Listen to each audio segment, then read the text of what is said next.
What if Hollywood's nicest guy caught you lying to his face at your own job? This isn't a movie.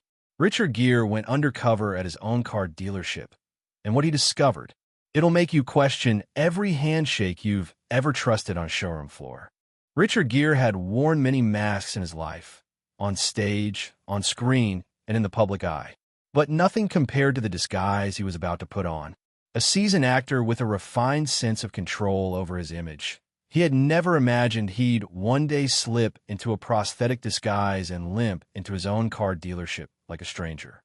But business was personal to him, especially this one, a luxury dealership in Los Angeles that he had proudly opened 6 years ago, intending it to be more than just a place to sell high-end vehicles. He envisioned integrity, warmth, and real care for the customer. Lately, though, he'd heard murmurs, too many to ignore. A former employee sent him a message that ended with, "I loved working there until it became a hustle." Then came a call from an old friend who said she'd been treated like an easy mark when buying her car there. These weren't just casual complaints. Something was off. He decided to find out for himself. Richard didn't tell anyone. Not his assistant. Not the general manager. Not even his business partner. Instead, he quietly reached out to a trusted special effects artist he'd worked with years ago on a film that required him to age dramatically. They met in a private studio tucked behind a production house in Burbank. Within hours, Richard Gere was gone, replaced by Frank Reynolds, a retired postal worker from Des Moines with a soft belly, a bald patch, sun-damaged skin, and oversized glasses. His posture was hunched just enough to look fatigued, and his voice, when he practiced it, had a hushed, hesitant twang. He'd written a whole backstory. Frank had recently lost his wife, was selling the house, and wanted something reliable and nice, not flashy, to mark a new chapter, just something dependable. He even carried an old wallet with a few grandkids' photos slipped into the slots. Frank walked into the dealership on a Monday morning. It was hot outside, early spring in LA, and the sun bounced off the polished metal of luxury sedans parked like trophies in the front lot. The automatic doors parted, and Frank stepped into cool air and bright light. The smell of leather, wax, and cologne hit him immediately. A few salesmen stood around a reception desk, laughing at something on a phone. One of them looked up. "You lost Pops?" he called out casually.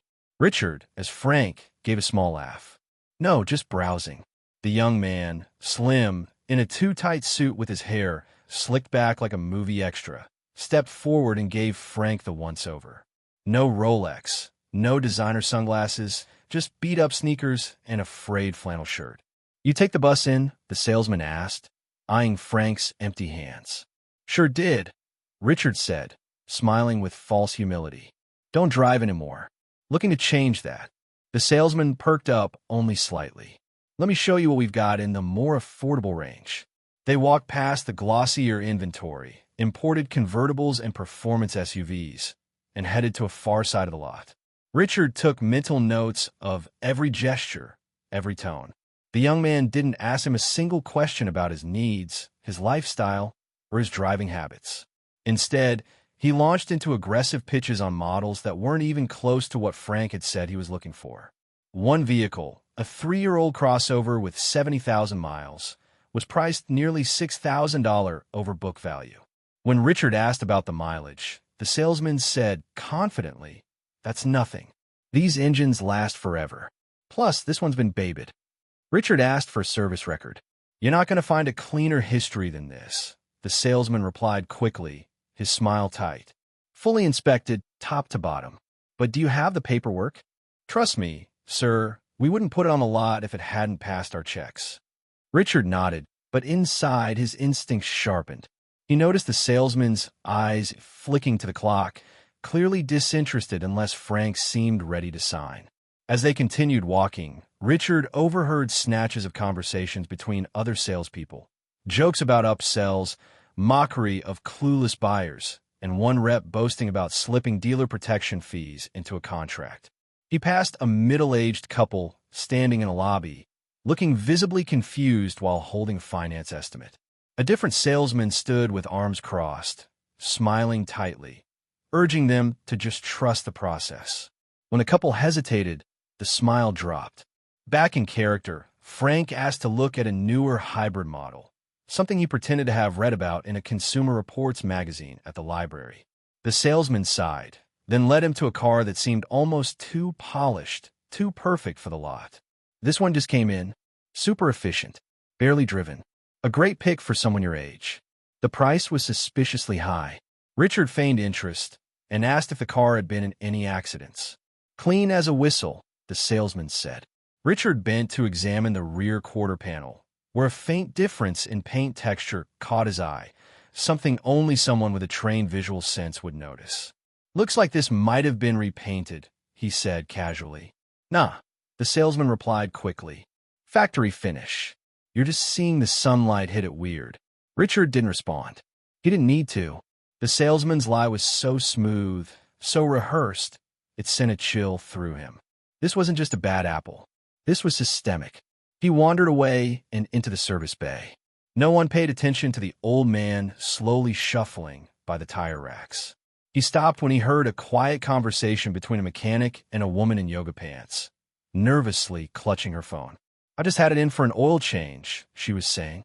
They sold you a full transmission flush? The mechanic asked, lowering his voice. They said it was standard, that the system flagged it. The mechanic leaned closer. That's not true.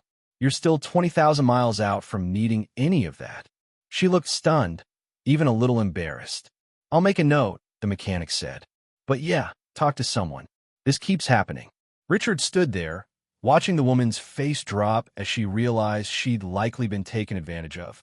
He saw the resignation, the mental math, the decision to just move on and not cause a scene. And that's when it hit him. This wasn't a one-off scam. It was part of the routine. The culture had shifted in his absence, from honest salesmanship to opportunism. By the time Frank exited the dealership later that afternoon, he had a notebook full of observations. He sat in a nearby coffee shop, took off his glasses, and just stared out the window. The feelings inside him were complicated. Anger mostly, disappointment definitely, but also guilt. This was his company, his vision, his brand. And in his absence, while he was off filming, traveling, attending fundraisers, something had been growing in the cracks. Something ugly. He hadn't even reached the worst of it yet. That would come on his second visit, when he returned still in disguise and had a conversation with a different salesman who fed him a blatant lie so insulting, so brazen, it made Richard Gere, even in full costume, stop cold. It would be the moment everything shifted. But before that, he needed to gather more. Because when he finally revealed who he really was, he wasn't just going to fire someone. He was going to burn the whole rotten system down and rebuild it the way he had always meant it to be. The following Wednesday, Richard Gere returned to the dealership as Frank Reynolds. He knew now he wouldn't need more than a couple of visits to confirm what was happening behind the glossy facade. The first time had been observation. This second time was reconnaissance. And this time, he came prepared to push buttons. He wore the same prosthetic belly, same glasses, and the same gentle limp. But beneath the disguise, he was more alert. He'd spent the last 2 days going over what he'd seen and heard, replaying moments in his head. Like the salesman who dismissed his questions with a grin, the couple pressured in his signing, and the mechanic whispering about unnecessary flush packages. He'd even gone as far as calling a few customers listed on Yelp reviews that seemed suspiciously glowing, only to discover 2 of them hadn't written the reviews themselves. Something wasn't just broken here. It was rigged. At 10:27 a.m., he stepped through the dealership doors, and within seconds, another salesman approached. This one was older than the last. A silver-haired man in a fitted blue suit with an authoritative walk and a voice that dripped with forced friendliness. "Good morning, sir," he said with a salesman's smile. "Welcome back." Richard blinked. "Have we met?" "Maybe not, but I've got a memory for faces. You look like someone who knows how to pick a solid car." The charm was practiced, almost too smooth.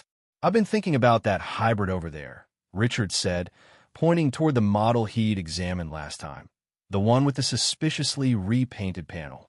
"Great choice," the salesman beamed. "That car is a gem. It just came in from a lease. One owner. No accidents. Low miles. You won't find a cleaner ride." Richard looked him in the eye. "Any chance I could see the inspection report?" The salesman tilted his head slightly, still smiling, but something flickered behind his eyes. We usually don't print those unless someone's in the final stage of the buying process. But I assure you, it passed everything. I'm just trying to be thorough, Richard replied.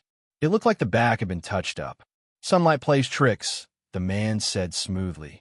I've been doing this 25 years. That car's spotless. Richard stayed quiet. He wanted to see how far the man would go. The salesman leaned in confidentially. Between you and me, sir, this car's a steal. We've already had 2 people make offers. I can hold it for you if you're ready to leave a deposit. $100 is all it takes. Fully refundable. Richard pretended to hesitate. Can I get the Carfax? Ah, the salesman said, chuckling. Those things aren't always accurate. Honestly, they don't tell the full story. This one's better than any report could say. You'd be wasting your time second-guessing it. And there it was. Richard Gere, global actor, producer, philanthropist, stopped cold. He didn't move, didn't blink. The dealership buzzed around him, sunlight pouring through windows, distant voices joking, tires squeaking on the showroom floor. But inside, Richard's world narrowed to the salesman's face and the lie that had just been delivered with so much ease, so much comfort. Because he already had a Carfax. He'd bought it the day before using the VIN, which he'd discreetly taken a photo of on his last visit. The report showed 2 previous accidents and noted that the rear bumper and quarter panel had been replaced just 8 months ago after a minor collision. It also revealed that the car had 3 previous owners, not 1, and the mileage had been rolled back at some point, an investigation still pending.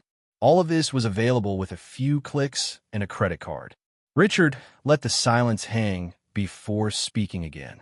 So you're saying no accidents? The salesman nodded enthusiastically. None. We don't play games here. That phrase, we don't play games here, sank into Richard's stomach like a lead weight. This man was lying not just confidently, but with complete moral detachment. He wasn't even trying to hide it. Well, Richard said, still acting, that's good to hear. My son-in-law is very picky. He used to work for the DMV. He told me to double-check everything. The salesman's eyes narrowed, just a fraction. Oh, no need, he said too quickly. We take care of our own here. Richard smiled, then said nothing. They walked back to the office to talk numbers, and Richard kept nodding, playing the part. He watched as hidden fees appeared in the printed quote, dealer prep, certification, protection package. By the end of it, the cost had jumped by nearly $5,200 from the original sticker. Wow, Richard said, voice quiet. That's a little more than I expected. Worth every penny, the salesman said. It's practically a new car. Just then, a familiar voice interrupted. Mr. Linwood? Phone call for you. Line 2. The salesman excused himself, leaving Richard alone in the office. A laminated sheet on the desk caught his eye. It listed objection busters, standard responses to common customer concerns. The top entry read, Customer says, can I see the inspection? You say, no need, we guarantee everything. Another line further down. Customer says, I want to think about it. You say, what would stop you from buying today? Richard's stomach turned again. This wasn't training. It was manipulation. Minutes later, Linwood returned. So, Mr. Reynolds, he said, should I draw up the paperwork? Richard leaned forward, his voice still soft. Before I commit, I have one more question. Sure, shoot. Why did you lie to me about the accident history? There was a pause. Subtle, but unmistakable. The salesman froze for half a second before replying. I didn't lie. I checked the VIN, Richard continued. Car's been in 2 accidents. Rear panel was replaced. Mileage was rolled back once. The salesman's expression shifted, smiling but stiff now.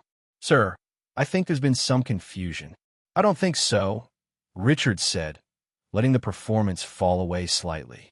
Linwood tried to salvage it. Look, there's a lot of cars coming through. Sometimes paperwork doesn't match.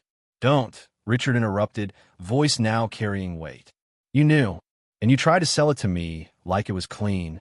The mask was slipping from both of them. Richard sat up straighter. Linwood's eyes flickered with something close to panic. He was losing control of the sale and didn't know why. Who are you? Linwood finally asked. Richard stood slowly.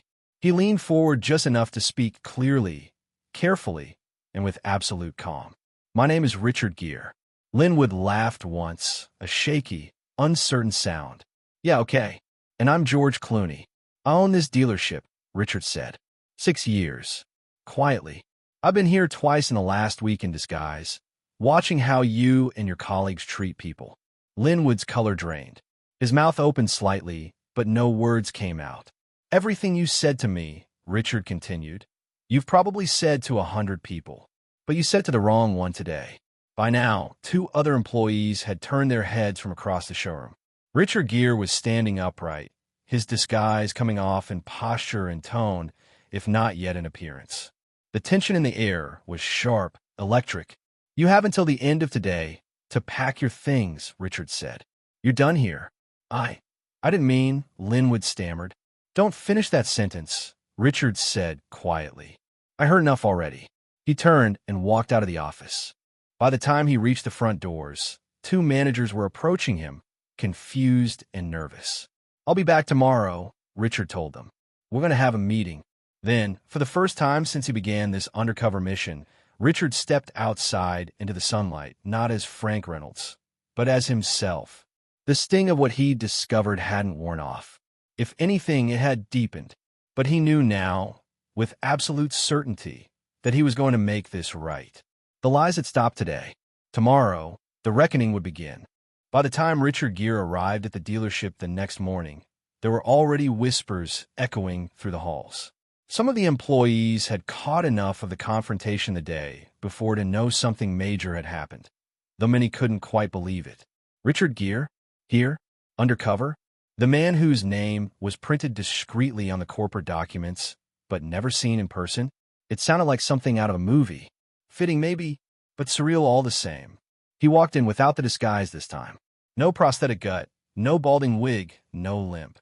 He wore a dark sport coat, casual shirt, and a neutral expression. The atmosphere inside the showroom shifted the moment he stepped through the door. A receptionist stood up so fast her chair nearly toppled backward. A junior salesman who'd been pretending to be busy with brochures froze mid-step. "Morning," Richard said simply. "Mr. Gere, sir," the general manager stammered, emerging from his office with wide eyes. "We're having a staff meeting," Richard said. "Now." The general manager nodded rapidly. "Yes, of course. I'll gather everyone." "Not everyone," Richard added. "Not Linwood. He's gone." "Gone?" The manager blinked. "Fired. Yesterday. You can collect his keys from HR and ship whatever's left in his desk." That settled it. The tone, the stare, the calm finality, it wasn't just Richard Gere, the celebrity, who had walked in that morning. It was Richard Gere, the owner. The man who had built something with a purpose and had just watched that purpose be trampled by arrogance, dishonesty, and greed. 15 minutes later, the entire staff, salespeople, service advisors, front desk workers, mechanics, even the guy who stocked the vending machines, were gathered in the main showroom. The floor was unusually quiet. The sparkling sedans and gleaming SUVs now stood awkwardly around the room like props in a bad commercial. Richard stepped to the center. "I want to tell you a story," he began, hands folded in front of him. "Last week, a man named Frank Reynolds walked into this dealership. He said he was retired. He looked like he didn't know much about cars. He asked questions, basic ones. Nothing too difficult. He was treated like someone unworthy of patience. A few salespeople shifted uncomfortably. He was lied to," Richard continued, his voice low but cutting. "He was pressured. He was dismissed. One salesman tried to push a car on him with a falsified history and hidden fees. Another one ignored what he was asking for entirely and tried to upcharge him with fake warranty products. Meanwhile, in the service bay, customers were being sold things they didn't need, told repairs were urgent when they weren't, and laughed at behind their backs." The room was dead silent now. "Frank Reynolds," he said, "was me." The words dropped like a thunderclap. Several employees gasped audibly. A few looked at the floor. One young service writer's eyes actually welled with tears. "I wore a disguise and came here because I heard too many stories to ignore. I thought maybe they were exaggerations. I thought maybe it was just a couple of bad moments. But I was wrong. What I saw was a culture of corner cutting and deception. A culture where people were treated not like customers, but like prey. He let the silence linger again, scanning their faces. I didn't build this place to be a high-end hustle. I built it because I believed you could sell something with value and still be honest. Because people deserve better. If all you want is to maximize commission by tricking retirees or padding invoices, this is your last week here. Some people exchanged glances, nervous, uncertain. A few nodded slowly. That being said, he went on, softening his tone slightly. I'm not here to burn the place down. I'm here to fix it. He raised a hand and pointed toward the service center. We're bringing in third-party auditing. From now on, every recommended service needs to be signed off by a certified tech, not a service writer trying to hit a quota. No more flush packages for cars that don't need them. If a customer doesn't understand a repair, you explain it like they're your mother. Then he turned to the sales staff. You've all been retrained starting Monday, and not by your managers, by professionals. Ethics, transparency, and empathy. We're also restructuring pay. There will still be commissions, but your base salary will increase, and your bonuses will be based on customer satisfaction, not how much junk you sneak into a deal. Murmurs rippled through the group. Some looked relieved. Some looked skeptical. One man in the back looked quietly furious. You don't want that kind of job? Richard added, looking at him directly. Then don't come back. He walked over to the reception desk, picked up a folder, and opened it. These, he said, holding up printed reviews, are letters from people who felt bullied, tricked, or talked down to. Some of them never even filed official complaints. They just left, swore never to return, and told their friends to do the same. He held up another sheet. This one? It's from Mechanic. He resigned last year. His words, I left because I was told to keep my mouth shut when I flagged an unnecessary repair. He loved cars, loved fixing them, but he couldn't lie anymore. Richard closed the folder. That ends now. There was stillness in the air, a blend of fear, awe, and something else, respect. Not for the actor, not for the Hollywood icon, but for the man standing before them owning every inch of what he was saying. Then, from the crowd, someone raised a hand. It was a young woman, one of the newer sales associates. She spoke carefully, but firmly. I saw what Linwood did a lot. I didn't know what to do. I thought if I said something, I'd get fired. Richard nodded. I understand. That's what toxic cultures do. They make silence feel like the safest option. But you're not alone anymore. He walked back to the center. Going forward, there will be a direct line of communication to me. If you see something wrong, someone gaming a deal, manipulating a customer, hiding real costs, you report it. Anonymously if needed. If you're retaliated against, that person is gone. Full stop. A mechanic near the back raised his hand, then lowered it quickly. Say it, Richard encouraged. The man hesitated. There's a spreadsheet, the upsell targets. It comes down from upper management. Service writers get docked if they don't push enough work. Richard's jaw tightened. Send it to me. I'll deal with it. He could feel the room shifting. Not completely, not yet, but incrementally. Fear turning to hope. Cynicism cracking just slightly to let in light. Look, Richard said, tones softening again. We've all made mistakes. Me included. I trusted people to run this place while I stepped back, and I didn't stay involved. That's on me. But I'm here now. And if you're here for the right reasons, because you care about cars, because you believe in people, because you want to do this job with integrity, then I'll have your back. Completely. He let out a long breath, then added, we're going to earn back every customer. One handshake at a time. One honest deal at a time. Not because it looks good in an ad, but because it's right. He looked across the floor one final time, then nodded. Meeting's over. Let's get to work. That day, something changed. Linwood's desk was emptied. The old sales scripts were shredded. The fake protection plan brochures were pulled. Within 2 weeks, 2 more staff members were let go quietly, replaced by hires with strong records for ethical conduct and a history of putting customers first. The service department posted large posters. No commission. No pressure.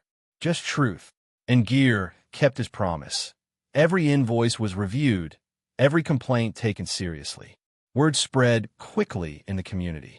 Former customers began returning. A woman who had been pressured into a warranty she didn't need was personally refunded and left with a handwritten note from Gere. Review sites lit up with fresh posts about a total transformation. And Richard? He didn't just vanish again. Every Friday, for the next 4 months, he showed up. Sometimes in the lobby, sometimes in the garage, once even in the car wash lane. Not to check up, but to remind people he was part of it. The disguise had come off, but the purpose stayed. Because for Richard Gere, owning a dealership wasn't about making money off dreams. It was about protecting them.